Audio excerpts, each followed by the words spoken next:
Blackstone Audiobooks presents Parnassus on Wheels by Christopher Morley. Chapter 1. I wonder if there isn't a lot of bunkum in higher education. I never found that people who were learned in logarithms and other kinds of poetry were any quicker in washing dishes or darning socks.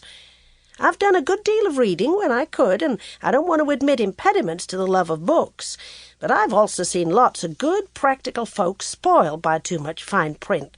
Reading sonnets always gives me hiccups, too. I never expected to be an author, but I do think there are some amusing things about the story of Andrew and myself and how books broke up our placid life.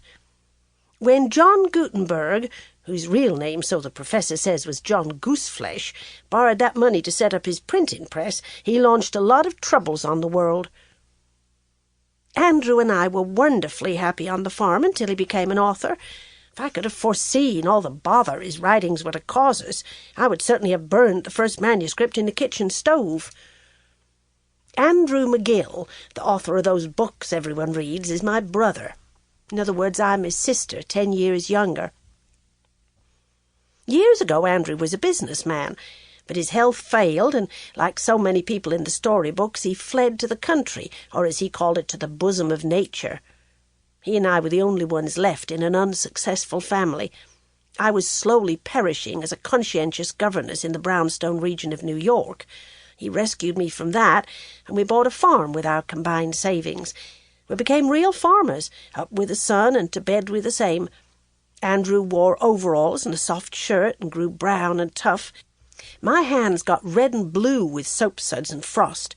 I never saw a red fern corset advertisement from one year's end to another, and my kitchen was a battlefield where I set my teeth and learned to love hard work. Our literature was government agriculture reports, patent medicine almanacs, seedsmen's booklets, and Sears Roebuck catalogues. We subscribed to Farm and Fireside and read the serials aloud. Every now and then, for real excitement, we read something stirring in the Old Testament, that cheery book Jeremiah, for instance, of which Andrew was very fond. The farm did actually prosper after a while, and Andrew used to hang over the pasture bars at sunset and tell from the way his pipe burned just what the weather would be the next day. As I have said, we were tremendously happy until Andrew got the fatal idea of telling the world how happy we were. I'm sorry to have to admit he'd always been rather a bookish man. In his college days he'd edited the Student's Magazine, and sometimes he would get discontented with the Farm and Fireside serials and... Sample complete. Ready to continue?